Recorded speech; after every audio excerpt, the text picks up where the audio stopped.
What's up? It's your boy Domuto. We back with another video today. We're watching the video about Charlotte Saiyan. What if Goten was Gohan's twin, part 6. I think we're in the Android arc right now, so we're gonna see who said, you know what I'm saying?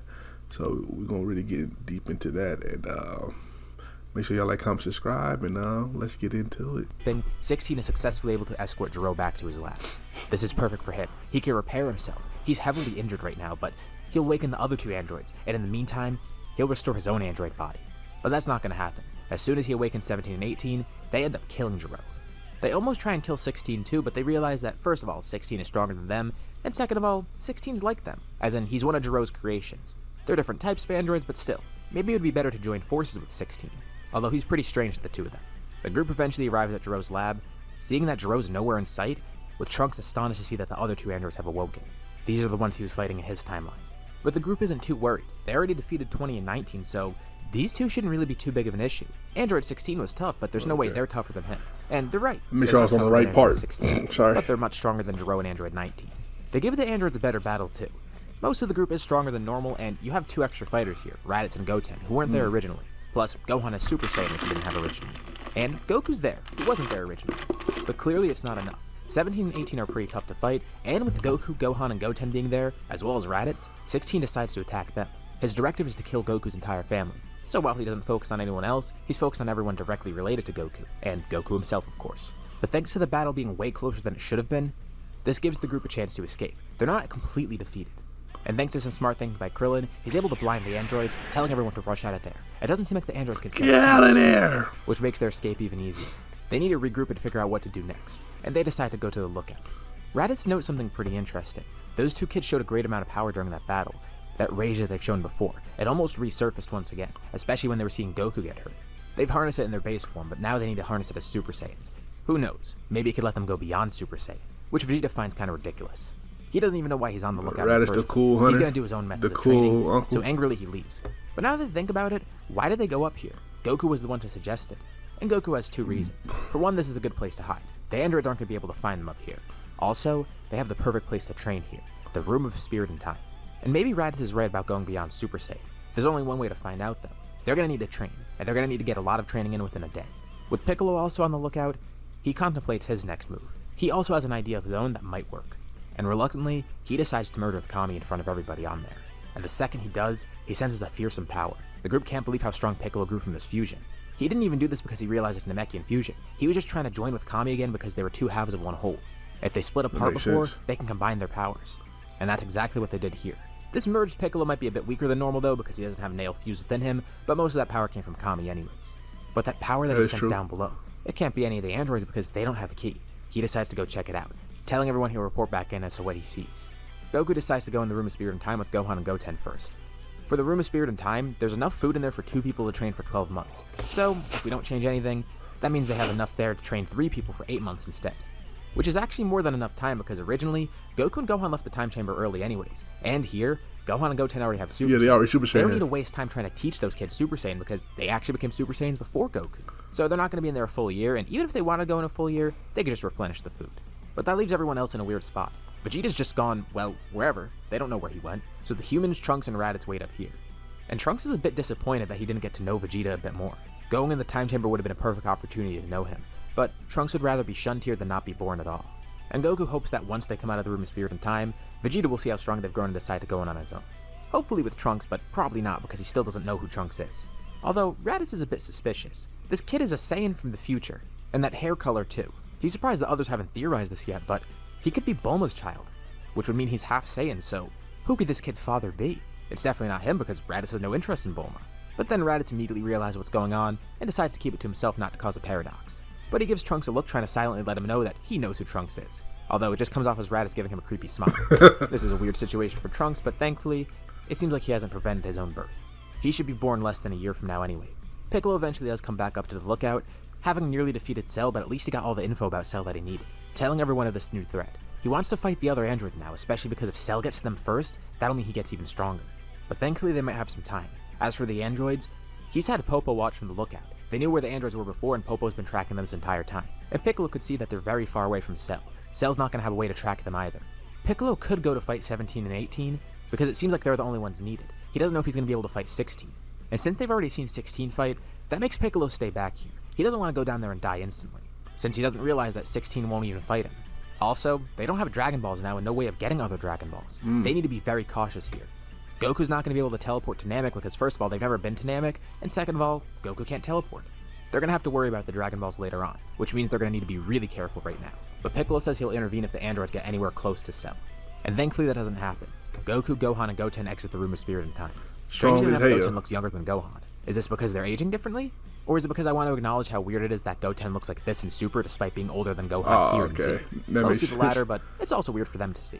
I know the reasoning behind it, but still, like, this is him in Super, and this is a younger Gohan during the Cell games. Just a thing to reference. But more importantly, they notice that all three of them are in Super Saiyan. And they don't even seem to notice. Goku says that 8 months of training was more than enough. Actually, they probably didn't even need the full 8 months. Not only have they grown a lot stronger, but they've completely mastered Super Saiyan. And now this should be more than enough to fight the androids. But Piccolo warns them about Cell. The three of them have one big meal, and decide to go back down to the surface to fight Cell.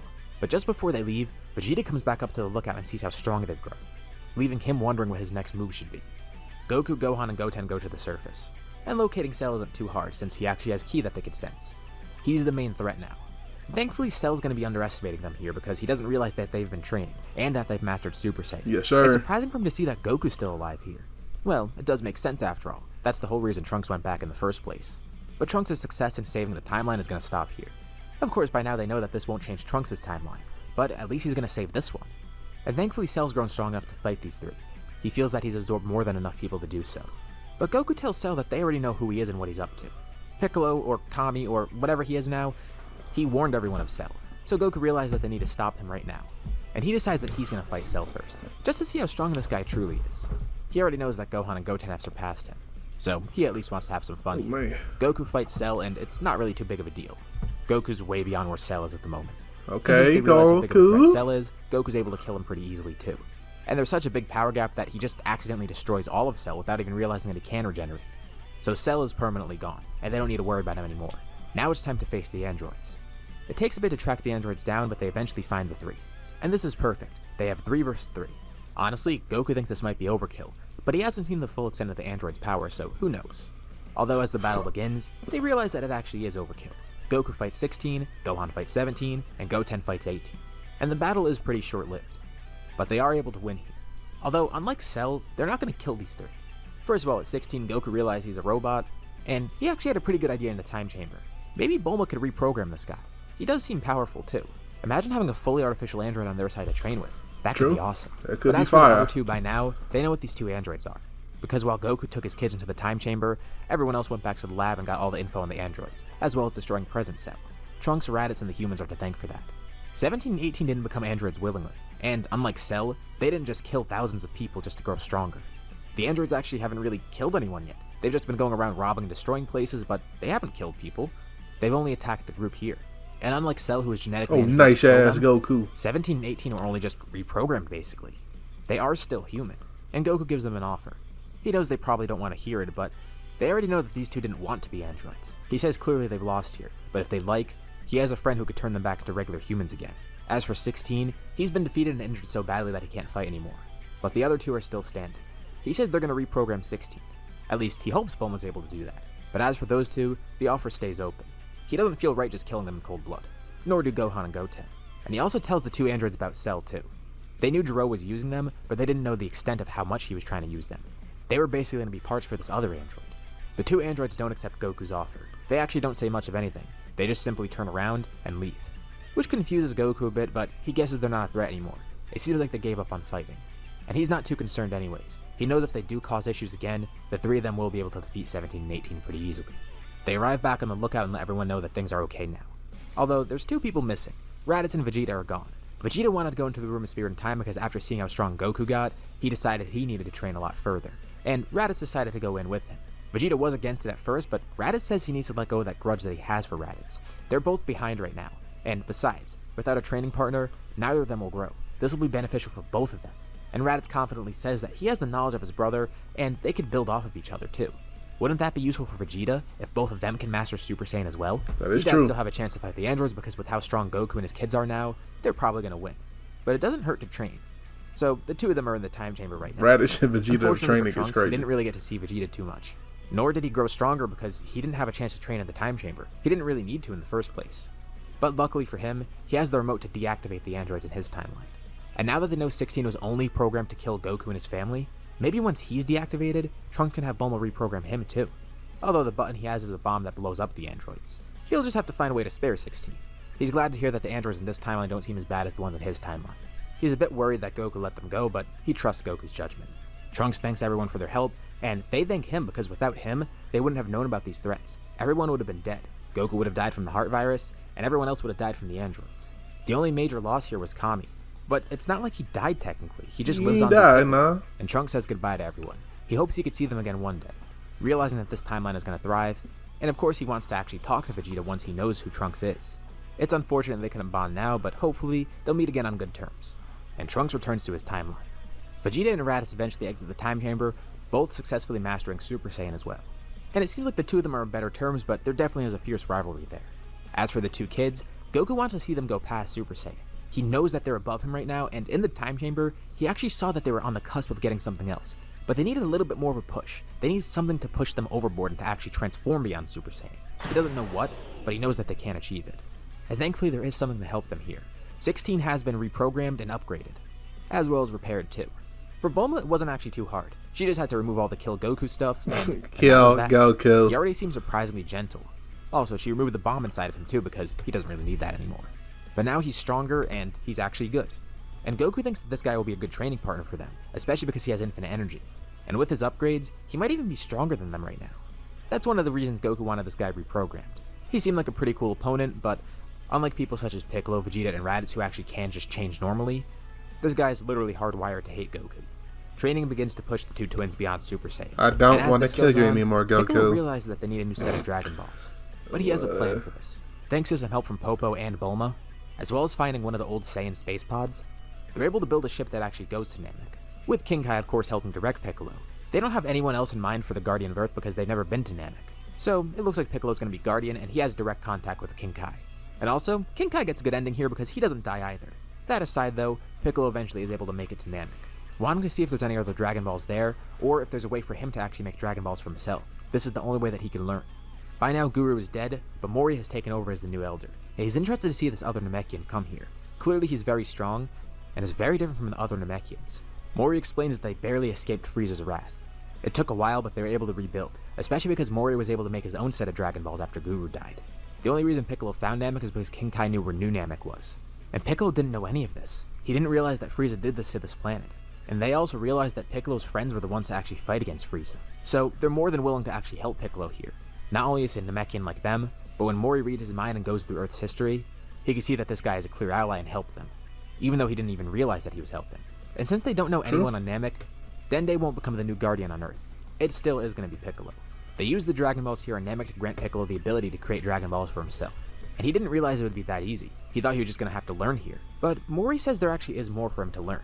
He sees that Piccolo has a bunch of latent power locked away. And besides just creating Dragon Balls, Mori tells Piccolo there's a lot that he could learn here. And if Piccolo would like, Mori could try to unlock some of his latent potential. Although he's kind of new to doing this so he can't unlock the full extent of it, but it's at least worth a shot. Mori tries to awaken Piccolo's power, and he's astonished to see how strong Piccolo is. He only barely taps into it, but Piccolo sees a huge boost in strength. And Piccolo didn't realize he had all this locked away, and that's why Mori wants him to stay. If he stays just for a little bit, he could learn not only about his past, but he could also grow stronger. He can grow smarter. There's so much he could do here.